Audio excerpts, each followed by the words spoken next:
Mabel, in the other video, we talked about the stay exercise, which is a great way to develop self-control. But Mabel loses concentration very easily when she's on walks. So we want to come up with a way for her to learn to focus. I call this a focus exercise. So in order to do this, I have a handful of treats. I'm a righty, so I'm going to have one treat in my right hand and the rest of treats in my left hand. I put the dog right in front of me in a sitting position, right between my legs, my knees about shoulder width apart. I'm going to put my hands into a fist and go like right here.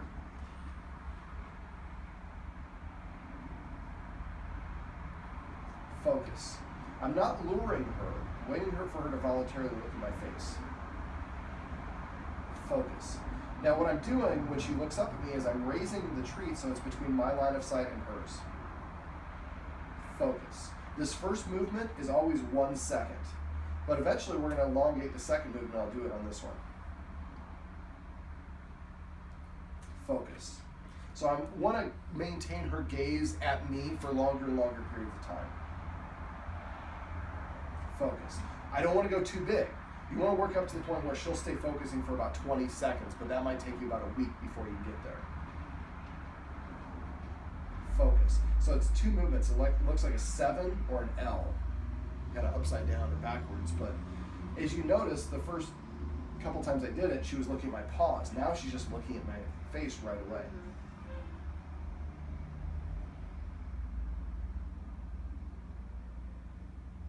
Focus. And I say the word focus every time it goes into her lips.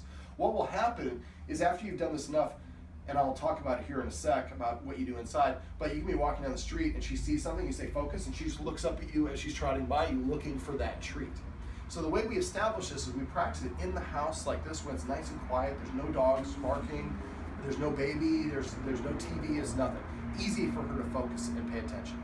Then what I do is when I can say, when I'm doing this and she's just looking up at me the whole time, not even looking at my hands anymore, then I start adding on the time, 1 second, 2 seconds, until I get up to about 20 seconds for that second movement. And I say focus every time the treat touches her lips, the second it touches the lips, not too soon, not too late, same time. Then what I do is I start doing it when I have your daughter around, or the TV is on at a low volume. And maybe record the dog whisper or something where it has a dog barking, something, or any other sound that she reacts to, so that we can trigger that on command and control it. So at first when we do it with the dog barking, we have it like a volume 3, so you can barely hear it. And then the next time we do it at volume 5.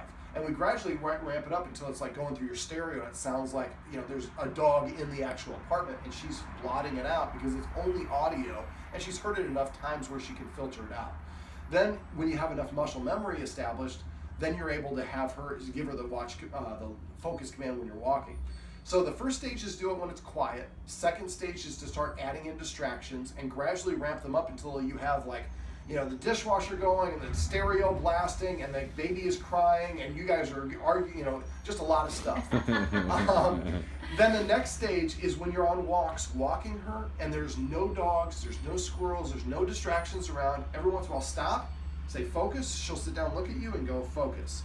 So you want to practice it outside, because outside, you might even practice in your backyard first before you go on the walks. And then when you start doing on walks, but there's nobody around, she gets that muscle memory into doing it. Then what you do is, let's say we're walking down the street in Culver, and the actual street is here, and there's a sidewalk across the street. As you're walking this way down the street, you see somebody's walking a dog the opposite side of the street towards you. Well then basically, if you have her on your right, and so she can see the other dog, I would say focus, and instead of stopping, just say focus and do it while you're walking. Now at first, the first time you do it, actually you shouldn't do it when there's another dog, when you're doing the walking version.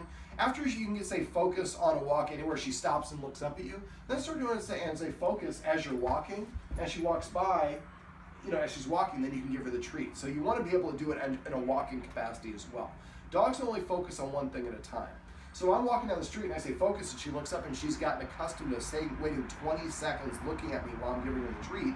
So I'd be holding the leash in this hand as we're walking, and the other dog passes us by while she's focusing on this treat instead of focusing on the other dog.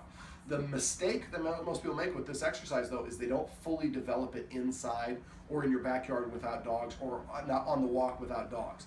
It's individual steps, and she has to really master it. But it's great because I have a friend has a dog named Riley. He actually doesn't look too dissimilar from her. He lives in Denver. His dog wanted to kill any other dog that he saw.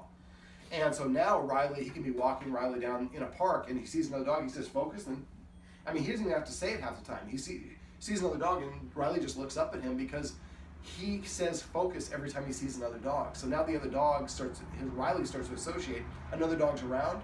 I need to focus on the human because the treat is about to come. So this is the focus exercise.